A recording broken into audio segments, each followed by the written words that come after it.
അപ്പോൾ എല്ലാവർക്കും എൻ്റെ വീഡിയോയിലേക്ക് സ്വാഗതം. അപ്പോൾ ഞാൻ ഇന്ന് കാണിക്കാൻ പോകുന്നതെന്ന് വെച്ചാൽ എൻ്റെ PSC പഠനത്തിന് വേണ്ടി ഞാൻ യൂസ് ചെയ്യുന്ന കുറച്ച് ടെക്സ്റ്റുകളാണ്. ഞാൻ ആകെ ഒന്നിൽ കൂടുതൽ ടെക്സ്റ്റുകൾ യൂസ് ചെയ്യുന്നത് ഈ ഒരു കാറ്റഗറി 2022 ശേഷമാണ്. അതിന് മുമ്പ് ഞാൻ ഫുൾ യൂസ് ചെയ്തൊരു ടെക്സ്റ്റ് എന്ന് പറയുന്നത് ടാലൻറ്റ് അക്കാഡമിയുടെ ടെക്സ്റ്റാണ് കേട്ടോ. അപ്പം ഞാൻ ടാലൻറ്റ് അക്കാഡമിയിലാണ് പഠിച്ചത് ഒരു 1.5 വർഷം. അപ്പം ഞാൻ പിന്നെ കോച്ചിങ് ഒക്കെ നിർത്തി. പിന്നെ ശനിയും ഞായറും ക്ലാസ്സുള്ള ചക്രപാണി സാറ് നമ്മൾ നെടുമങ്ങാടാണ്. അപ്പോൾ ചക്രപാണി സാറിൻ്റെ അടുത്ത ക്ലാസ്സിന് പോയിട്ടുണ്ട്. അവിടെ നിന്നാണ് എനിക്ക് ഒരുവിധം ഇംഗ്ലീഷ് കിട്ടിയത് കുറച്ച്. അവിടെ അതുപോലെ തന്നെ ടാലൻറ്റിൽ പോയി എന്നെ മാത്സ് പഠിപ്പിക്കുന്ന സാറിന് അപ്പോൾ കുറച്ച് മാത്സും കിട്ടി. പക്ഷേ മാത്സിലൊരു 100% എനിക്ക് കൊടുക്കാൻ സാധിച്ചത് നമ്മുടെ ജെറിൻ സാറിൻ്റെ ക്ലാസ് കേട്ട് തുടങ്ങിയതിന് ശേഷം. ഇപ്പോൾ സാർ LDCയുടെ ബാച്ചൊക്കെ നിങ്ങളൊക്കെ അറിഞ്ഞു കാണും. ഫ്രീ ആപ്പൊക്കെ തുടങ്ങിയതും അറിയാത്തവരുണ്ടെങ്കിൽ സാറിൻ്റെ ട്രിപ്റ്റേൺ ചാനലിൽ പോകുമ്പോൾ നമുക്ക് ഫ്രീ യൂട്യൂബിൽ ക്ലാസ്സും കിട്ടും. ആപ്പിലാണെങ്കിൽ നമുക്ക് LDS ബിവറേജ് LDയുടെ കോച്ചിങ് കിട്ടുന്നുണ്ട്. അപ്പം ഞാൻ ആദ്യമായിട്ട് ഒരു യൂണിവേഴ്സിറ്റി അസിസ്റ്റൻറ്റിന് വേണ്ടി വാങ്ങിയ ഇത് ലക്ഷ്യയുടെ റാങ്ക് ഫയലാണ്. ഇത് കഴിഞ്ഞ യൂണിവേഴ്സിറ്റി അസിസ്റ്റൻറ്റിന് വാങ്ങിച്ചതാണ്. അത് ഞാൻ അത്രയ്ക്കൊന്നും എനിക്ക് പഠിക്കാനായിട്ട് പറ്റിയിട്ടില്ല. ഞാൻ പഠിത്തത്തിൽ വരുത്തിയ ഒരു വീഴ്ച എന്ന് പറയുന്നതെന്ന് വെച്ചാൽ എനിക്ക് അറിയാവുന്ന ഒരു സബ്ജക്റ്റ് തന്നെ ഞാൻ എന്ത് ചെയ്യും, കൂടുതലും പഠിച്ചുകൊണ്ടിരിക്കും. അത് തന്നെ വായിച്ച് പരീക്ഷ വരെയും പോകും. ഒരു ക്വസ്റ്റ്യൻ പേപ്പർ വർക്കൗട്ട് ചെയ്യുകയോ ഒന്നും ചെയ്യില്ല. അപ്പോൾ ഞാൻ പറഞ്ഞതുപോലെ പിന്നെ ഇപ്പോൾ ഞാൻ സൈലം ആപ്പ് ഉപയോഗിക്കുന്നുണ്ട്. അപ്പോൾ സൈലത്തിലെ ഫാരി സാറിൻ്റെ ഇംഗ്ലീഷാണ് എനിക്ക് ഏറ്റവും കൂടുതൽ മനസ്സിലാവുന്നത്. അതിന് ശേഷമാണ് എനിക്ക് നന്നായിട്ട് ഒരു ഇമ്പ്രൂവ്മെൻ്റ് ഉണ്ടായത് മാർക്കിൽ. ഇപ്പോൾ എനിക്കിൻ്റെ ലേറ്റസ്റ്റായിട്ട് എഴുതിയിട്ടുള്ള ഒരു എക്സാമിന് എനിക്ക് 60 മാർക്ക് കിട്ടിയിട്ടുണ്ട് PSCയുടെ. അതിന് മുമ്പൊക്കെ ഞാൻ എഴുതിയ എക്സാമിന് എനിക്ക് 21, 26, 30, 35 ആ ഒരു റേഞ്ചായിരുന്നു. ഇപ്പോൾ അതൊന്ന് കയറിയത് ഞാൻ ഒരു പാറ്റേൺ ഫോളോ ചെയ്യാൻ തുടങ്ങിയതിന് ശേഷമാണ് മാർക്ക് ഇപ്പോൾ കൂടി വന്നത്. അതായത് ക്വസ്റ്റ്യൻ പേപ്പർ വർക്കൗട്ട് ചെയ്യുക, ആപ്പിൽ നിന്ന് മാത്സ്, ഇംഗ്ലീഷ്, മലയാളം കേൾക്കുക. ഇപ്പോൾ മലയാളത്തിനാണ് ഒരു ക്വസ്റ്റ്യൻ പേപ്പർ ഞാൻ വർക്കൗട്ട് ചെയ്യണമെങ്കിൽ 10ന് എനിക്കൊരു 9 മാർക്ക് കിട്ടും. മാത്സിനാണെങ്കിൽ 17എങ്കിലും കിട്ടും. ഇംഗ്ലീഷിന് ഒരു 10, 12. അത് കുറച്ചും കൂടി ഇമ്പ്രൂവ് ചെയ്യാനുണ്ട്. ചില ക്വസ്റ്റ്യൻസ് ഞാൻ ഉദ്ദേശിക്കുന്നതായിരിക്കില്ല ആൻസർ. അതിൻ്റെ ടെൻസൊക്കെ നോക്കി വരുമ്പോൾ ബുദ്ധിമുട്ട് വന്ന് തെറ്റാറാണ് ചാൻസ് കൂടുതൽ. അതുകൊണ്ട് ഇംഗ്ലീഷും കുറച്ചിപ്പോൾ ഫാരിസാറിൻ്റെ ക്ലാസ് കേട്ടിട്ട് സൈലത്തിലെ ക്ലാസ് കേട്ടിട്ടാണ് ഞാൻ മുന്നോട്ട് പോകുന്നത്. പിന്നെയുള്ളൊരു റാങ്ക് ഫയൽ എന്ന് വെച്ചാൽ ലക്ഷ്യയുടെ കഴിഞ്ഞ ടാലൻറ്റിൻ്റെയാണ്. അപ്പോൾ എനിക്ക് ലക്ഷ്യയോ ടാലൻറ്റോ ആണ് ബെസ്റ്റ് എന്ന് വെച്ചാൽ എനിക്ക് പഠിക്കാൻ ഈസി കുറച്ചും കൂടി മനസ്സിൽ ലക്ഷ്യയുടേതാണ്. ഞാൻ യൂണിവേഴ്സിറ്റി അസിസ്റ്റൻറ്റിന് വേണ്ടി വാങ്ങിയത് ടാലൻറ്റ് അക്കാഡമിയുടെ ടെക്സ്റ്റും മറ്റത് ലക്ഷ്യയുടെയാണ്. അപ്പോൾ ഈ ലാസ്റ്റ് ഗ്രേഡിനുള്ള ഈ ടെക്സ്റ്റ് എന്ന് പറയുന്നത് നമ്മുടെ ലക്ഷ്യ പബ്ലിക്കേഷൻ്റെതാണ്. ഇത് നമ്മൾ പ്രിലിംസ് ബേസ്, ഇപ്പോൾ ഇടയ്ക്ക് പ്രിലിംസ് ഉണ്ടോ മെയിൻസ് ഉണ്ടോ, ഒരു ക്വസ്റ്റ്യൻ മാത്രമാണോ, ക്വസ്റ്റ്യൻ പേപ്പർ മാത്രമാണോ എന്നൊക്കെ ഉള്ള ഇത് വന്നിട്ടുണ്ടല്ലോ.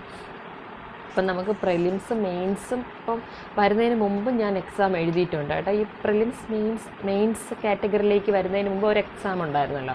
അപ്പോൾ ഇപ്പം ഞാൻ ആലോചിക്കാറാണ് അന്ന് ഇതേപടി പഠിച്ചിരുന്നെങ്കിൽ അപ്പം കെയറായിരുന്നു. പക്ഷെ നിരാശയൊന്നുമില്ല കേട്ടോ. അന്ന് ഇന്നിപ്പോൾ നമുക്ക് ജോലി കിട്ടിക്കഴിഞ്ഞിട്ട് പല കാര്യങ്ങളും നമുക്ക് പെർഫെക്റ്റായിട്ട് ചെയ്യാൻ പറ്റില്ലായിരുന്നു. എനിക്ക് ആ സമയത്തേ കിട്ടിയിരുന്നില്ല. പക്ഷേ ഇപ്പം ഞാൻ ഹാപ്പിയാണ്. ഇനി എനിക്കൊരു ജോലിക്കൊക്കെ പോകാനും ഞാൻ ഒരുവിധം ഒന്ന് ഫ്രീ ആയി. അപ്പോൾ ജോലിക്കൊക്കെ ഹാപ്പി ആയിട്ട് പോകാം. വേറെ സ്ട്രെസ്സും സ്ട്രെയിനും ഒന്നും എൻ്റെ ഫിസിക്കലിയും മെൻ്റലിയും ഒന്നും ഉണ്ടാവില്ല. പിന്നെ അവിടെ പോയിട്ടുള്ള അനുഭവം എന്താണെന്ന് അറിയില്ല ജോലി സ്ഥലത്തേക്ക്. അപ്പോൾ ഒരു ബെസ്റ്റ് ബുക്കാണ് നമുക്ക് LGS പഠിക്കാനായിട്ട്. ഇതിൽ എൻ്റെ അടുത്ത് ഒരുപാട് പേര് കമൻസിൽ ചോദിച്ചിട്ടുണ്ടായിരുന്നു നമ്മുടെ സ്കൂൾ ടെക്സ്റ്റ് കറക്റ്റായിട്ട് എല്ലാ കാര്യങ്ങളും ഈ ടെക്സ്റ്റിനകത്ത് ഇൻക്ലൂഡ് ചെയ്തിട്ടുണ്ടോ എന്ന്.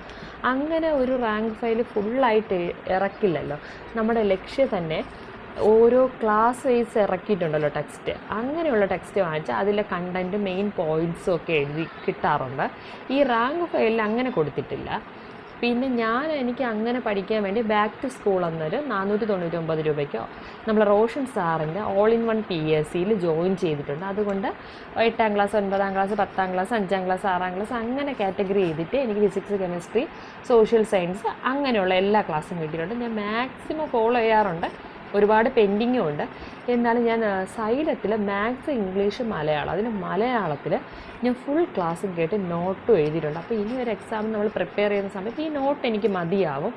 ഒരു ക്ലാസ്സിൽ ജോയിൻ ചെയ്യേണ്ട ആവശ്യമില്ല. ഇത്രയാണ് എൻ്റെ സ്റ്റഡിയെ പറ്റി എനിക്ക് പറയാനുള്ളത്. ഇതൊക്കെയാണ് ഞാൻ യൂസ് ചെയ്യുന്നത്.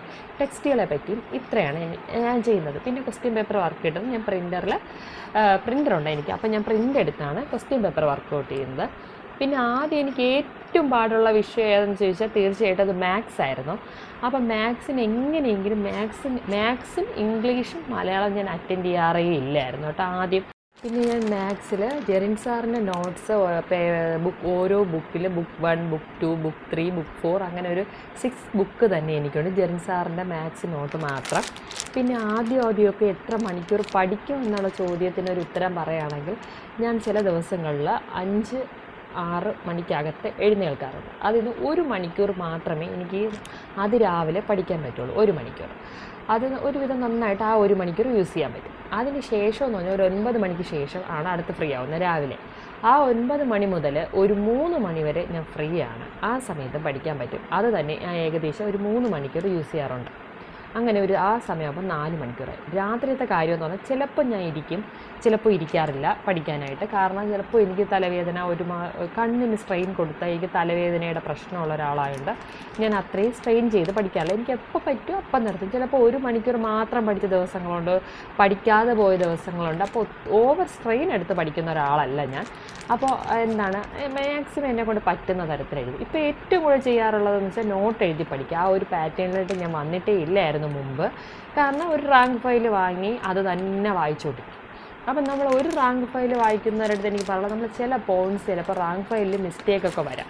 അപ്പം നമ്മൾ എന്ത് ചെയ്യുക, റെഫർ ചെയ്യുക ഗൂഗിളിൽ എവിടെയെങ്കിലും വർഷങ്ങളൊക്കെ ഇത് കറക്റ്റാണോ, ഇപ്പോഴുള്ള ആളാണോ, ഏതെങ്കിലും മന്ത്രിമാരും വകുപ്പുകളും ഒക്കെ ചോദിക്കുമ്പോൾ അവരാണോ കറണ്ടായിട്ടുള്ളത്, കേന്ദ്രത്തിലേക്ക് ആയിരുന്നു നമ്മൾ സംസ്ഥാനം നമുക്കൊരുവിധം അറിയായിരിക്കും, കേന്ദ്രത്തിലാണ് നമുക്ക് ഡൗട്ട് വരാൻ ചാൻസ്. അപ്പോൾ അതൊന്ന് കറണ്ട് അഫെയറിൽ ഞാൻ നോക്കാറുണ്ട്. നമ്മൾ റാങ്ക് ഫയൽ നോക്കി അത് പഠിച്ചാൽ ചിലപ്പോൾ നമുക്ക് എക്സാം ടൈമിൽ തെറ്റിപ്പോകാറുണ്ട്, രാജിവെച്ച് വരും, ഒക്കെ കാണുമല്ലോ മാറി വന്ന ആൾക്കാരും.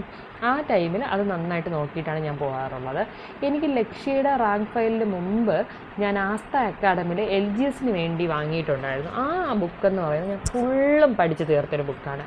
ആ ബുക്കിൽ നിന്നാണ് ഞാൻ 65 മാർക്ക് പ്ലസ് സ്കോർ ചെയ്തിട്ടുണ്ട് കേട്ടോ. കാരണമെന്ന് വെച്ചാൽ ആ ബുക്കിൽ ഓരോ കണ്ടൻറ്റും ഞാൻ കാണാപ്പാടം പോലെ പഠിച്ചു, വെള്ളം പോലെ. ആ ബുക്ക് കണ്ട പേപ്പറൊക്കെ കംപ്ലീറ്റ് ഇളകിയും അണ്ടർലൈൻ ചെയ്ത് ഒരു ഇതായിട്ടിരിക്കുന്ന ഒരു ബുക്കാണ്. അപ്പോൾ ആസ്ഥ അക്കാഡമിയുടെ LGSൻ്റെ ബുക്കും എനിക്ക് വളരെ യൂസ്ഫുൾ ആയിട്ടുള്ളൊരു ബുക്കാണ്. അപ്പോൾ 3 റാങ്ക് ഫയൽ വെച്ചാൽ നമ്മുടെ അജിൽ സുമേരി സാറിൻ്റെ ക്ലാസ് കേട്ട് ഞാൻ നോട്ട് എഴുതിയിട്ടുണ്ടായിരുന്നു. അതൊരു കണ്ടിന്യൂ ചെയ്യാനായിട്ട് എനിക്ക് പറ്റിയിട്ടില്ല. അതിലേക്ക് ഞാൻ എന്ത് ചെയ്തു, ഈ ട്രാക്കിലേക്ക് വന്നു കഴിഞ്ഞു. അപ്പോൾ ഇനി എനിക്കൊരു കുറച്ചും കൂടി ഒരു ആഴ്ചത്തിനകത്ത് എനിക്ക് ജോലി കയറാൻ പറ്റും എന്നൊരു വിശ്വാസം എനിക്കുണ്ട്. പക്ഷേ ഇതേ പാറ്റേൺ ഞാൻ ഫോളോ ചെയ്താൽ മാത്രമേ അങ്ങനെ കയറാൻ പറ്റൂ. എവിടെയെങ്കിലും പാളിച്ച പറ്റിപ്പോയാൽ നമ്മൾ വീണ്ടും ഒരുപാട് ബാക്കിലേക്ക് പോകും. അപ്പോൾ ഈ ഒരു ഫോളോ ചെയ്ത് തന്നെ മുന്നോട്ട് പോയാൽ എനിക്ക് ഒരു ജോലി കിട്ടും ഇന്ന ജോലി കിട്ടണം അങ്ങനെയൊക്കെ ഉള്ളത് ഒരു ലക്ഷ്യമുണ്ട്. എനിക്ക് ആദ്യമൊക്കെ സെക്രട്ടേറിയറ്റ് അസിസ്റ്റൻറ്റ് ജോലി ഭയങ്കര ഇഷ്ടമായിരുന്നു. പക്ഷേ പിന്നെ ഞാൻ ആ എക്സാം അങ്ങോട്ട് എത്താൻ എനിക്ക് പറ്റുന്നില്ലായിരുന്നു. എത്ര ശ്രമിച്ചിട്ട് മാത്സും ഒക്കെയായിരുന്നു. എനിക്കിനി ഒരുപാട് സെറ്റാവാനുണ്ടെന്ന് പറയുന്ന ഒരു സബ്ജക്റ്റ് ഇംഗ്ലീഷാണ്. ഇംഗ്ലീഷും കൂടി സെറ്റായാൽ മാത്രമേ എനിക്ക് നല്ലൊരു റാങ്കിലേക്ക് എത്തി പെട്ടെന്ന് ജോലി കിട്ടാൻ പറ്റത്തുള്ളൂ. അപ്പോൾ അതിനാണ് ഞാൻ ചൂസ് ചെയ്തിരിക്കുന്നത് സൈലമാണ്. സൈലത്തിലെ വാരി സാറിൻ്റെ ക്ലാസ്സാണ് എനിക്ക് മനസ്സിലാവുന്നത്. വേറെ ഒരു ടീച്ചറും കൂടെ വിദ്യാ മിസ്സാണെന്ന് തോന്നുന്നു, ആ ടീച്ചറിൻ്റെ പേര് ഞാൻ ഇപ്പോൾ ഓർക്കുന്നില്ല. ആ ടീച്ചർ പഠിപ്പിക്കുന്നത് എനിക്ക് മനസ്സിലാവുന്നുണ്ട്. വേറെ സാറുണ്ട്, അതെനിക്ക് അങ്ങോട്ട് പറ്റുന്നവരും കാണും, പക്ഷേ എനിക്ക് മനസ്സിലാവാറില്ല ചില കാര്യങ്ങളൊക്കെ. പക്ഷേ ഫാരിസ് സാറിൻ്റെ ക്ലാസ് നല്ല ബെസ്റ്റാണ്, എനിക്ക് നല്ല രീതിക്കാണ് പറഞ്ഞു തരുന്നത്, അതുകൊണ്ട് മനസ്സിലാവാറുണ്ട്. ഇനി മറ്റു സാറിൻ്റെ ക്ലാസ്സൊക്കെ നന്നായിട്ടൊന്ന് ഇരുന്നിരുന്ന് ഒരു 10-15 പ്രാവശ്യമൊക്കെ കേട്ട് നോക്കണം. അത്രയും കേട്ടാൽ മാത്രമേ എൻ്റെ തലയ്ക്കകത്ത് കയറുള്ളൂ. പെട്ടെന്ന് 1-2 വട്ടം പഠിച്ചാലോ പെട്ടെന്നൊന്നും മനസ്സിലാവുന്ന ഒരാളല്ല ഞാൻ. കുറച്ച് സമയം എടുത്ത് പഠിക്കും. ഇപ്പോൾ ഒരുപാട് പേര് വിഷമിച്ചൊക്കെ ഇനി വീട്ടമ്മ നമുക്ക് ഒരുപാട് പാചക പരിപാടി അതൊക്കെ കഴിഞ്ഞ് പഠിക്കാൻ പറ്റുമോ എന്ന് വിശ്വസിച്ചിരിക്കുന്നവരടുത്ത് പറയാനുള്ളതെന്ന് വെച്ചാൽ സമയം എല്ലാവർക്കും നമ്മൾ ഒരുപാട് കിച്ചണിൽ കിടന്ന് നമ്മൾ എപ്പോഴും പച്ചക്കറിയൊക്കെ നൈറ്റ് തന്നെ കട്ട് ചെയ്ത് വെച്ചിട്ട് രാവിലെ നമ്മളതെല്ലാം കഴിഞ്ഞ് നമ്മൾ കിച്ചണിൽ നിന്ന് ഇറങ്ങുക. നമ്മൾ അതിനകത്ത് തന്നെ നിൽക്കാൻ നമ്മളിങ്ങ് ഇറങ്ങി ബുക്ക് എടുത്ത് കുറേ സമയം പഠിക്കുക. പഠിച്ചിട്ട് നമുക്ക് ഉറക്കം വരാറാവുന്ന സമയത്ത് ബാക്കി ചെയ്യാമെന്ന് പറഞ്ഞ് പോവുക. മടുപ്പ് വരുമല്ലോ കുറച്ച്. നമ്മൾ പഠിക്കുമ്പോൾ നമുക്ക് ബോറടിക്കുമല്ലോ, അല്ലെങ്കിൽ ഒരു ക്ഷീണം ഒക്കെ കഴിക്കുമല്ലോ കണ്ടിന്യൂസ് ആയിട്ട് പഠിക്കുമ്പോൾ. ആ സമയത്ത് പോയി പാത്രമൊക്കെ കഴുകുകയുണ്ടെങ്കിൽ കഴുകിയൊക്കെ വയ്ക്കും. ഞാൻ അങ്ങനെയാണ് ചെയ്യാറുണ്ട്. കഴുകാനുണ്ടെങ്കിൽ ഒന്ന് കഴുകിയൊക്കെ വെച്ച് തൂത്തൊക്കെ ഇട്ടിട്ട് വരുമ്പോൾ ഞാനൊന്ന് ഫ്രീ ആയി. അതിന് ശേഷമായിരിക്കും ഞാൻ അടുത്ത് കുറച്ച് പഠിക്കുന്നത്. എല്ലാ ജോലികളും ചെയ്ത് തീർത്തിട്ട് പഠിക്കാൻ വരാമെന്ന് പറയുന്നത് നടക്കുന്ന കാര്യമാണോ എന്ന് എനിക്കറിയില്ല. അപ്പം തന്നെ നമ്മൾ ക്ഷീണിക്കും. ഇപ്പോഴത്തെ കാലത്താണെങ്കിൽ ചൂടും കൂടെ സഹിക്കാൻ പറ്റാത്ത കാലമാണ്, അതുകൊണ്ട് ബുദ്ധിമുട്ടായിരിക്കും. അപ്പം ഞാൻ അങ്ങനെയാണ് മുന്നോട്ട് പൊയ്ക്കൊണ്ടിരിക്കുന്നത്. ഓരോ ഘട്ടം ഓരോ പാർട്ടായിട്ട് മുന്നോട്ട് പോകണമെന്ന് വിചാരിക്കുന്നു. അപ്പോൾ ഇന്നത്തെ വീഡിയോ ഇത്രയേ ഉള്ളൂ. നിങ്ങൾക്ക് എല്ലാവർക്കും എൻ്റെ വീഡിയോ ഇഷ്ടപ്പെട്ടെങ്കിൽ എൻ്റെ ചാനൽ സബ്സ്ക്രൈബ് ചെയ്യുക, സപ്പോർട്ട് ചെയ്യുക. ഇങ്ങനെ ഓരോ പാർട്ടായിട്ട് പഠിക്കുന്ന കാര്യങ്ങളും ഓരോരോ കാര്യങ്ങളായിട്ട് ആഡ് ചെയ്യുന്നതാണ് ഇനിയുള്ള വീഡിയോസിൽ. അപ്പോൾ എല്ലാവർക്കും നല്ലൊരു ദിവസം ആശംസിക്കുന്നു. ഇന്നത്തെ വീഡിയോ ഇത്രയേ ഉള്ളൂ. Bye bye.